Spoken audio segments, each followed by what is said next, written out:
નમસ્કાર વિદ્યાર્થી મિત્રો, C4H8 ના સમઘટકોની સંખ્યા. ઓકે, તો C4H8 પોસિબિલિટી 2. એક એ આલ્કીન પણ હોઈ શકે અને 2 એ સાયક્લો આલ્કેન પણ હોઈ શકે. તો પહેલા હું આલ્કીન સમઘટકોની વાત કરું છું. કેટલા કાર્બન છે? 4. ઓકે, આ પહેલો સમઘટક જુઓ, CH3 CH2 CH double bond CH2. ગણી લેજો, કાર્બન 4, હાઇડ્રોજન 3 ને 2 5 ને 1 6 ને 2 8. આનું નામ છે બ્યુટ-1 ઇન. આ પહેલો સમઘટક છે.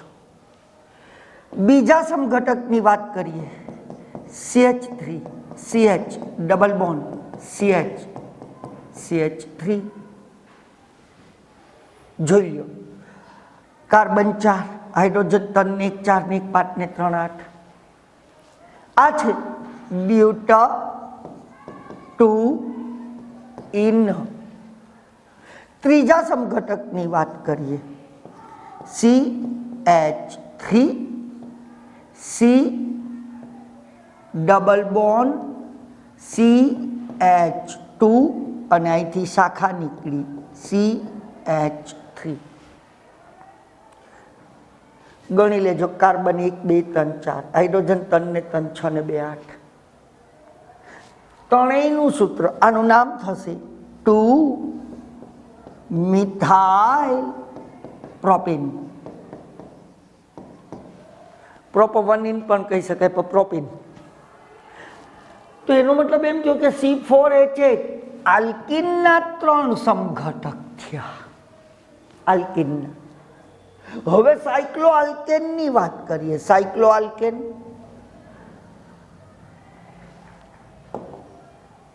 તો તમને ખ્યાલ છે મિત્રો, ચોથો સમઘટક CH2 CH2 CH2 and CH2. ગણી લ્યો બાળકો, કાર્બન કેટલા છે? 1 2 3 4, હાઇડ્રોજન 8. તો આનું આણ્વીય સૂત્ર C4H8 છે. આનું નામ છે સાયક્લો બ્યુટેન. સાયક્લો બ્યુટેન. અને પાંચમા સમઘટકની વાત કરું તો CH2 CH2 અને આ કાર્બન ઉપર CH3. ગણી લ્યો, કાર્બન 1 2 3 4, હાઇડ્રોજન 3 ને 1 4 ને 2 6 ને 2. આનું C4H8. આનું નામ છે મિથાઇલ સાયક્લોપ્રોપેન. જો તમે લોકોએ અતિ ડીપમાં હાઇડ્રોકાર્બનનો અભ્યાસ કર્યો હશે તો તમને આ બધી વિગતની ખબર પડી હશે. ડીપમાં આપણી બુકની અંદર આલ્કીન આપ્યું છે, આલ્કીનનો જો, અને એમાં બ્યુટેન આપ્યું છે. જો તમે બ્યુટેનનો અભ્યાસ કરો અને સાયક્લો આલ્કેનમાં સાયક્લો બ્યુટેનનો અભ્યાસ કરીને આ સૂત્ર બનાવો તો એનો મતલબ એમ થયો કે મને 5 સમઘટકો મળ્યા કે જેનું આણ્વીય સૂત્ર કયું હતું મિત્રો? C4H8. અને એના કુલ સમઘટકો કેટલા થયા? 5. તો આપણે જોઈએ આપણો કયો વિકલ્પ સાચો છે. તો જુઓ છે,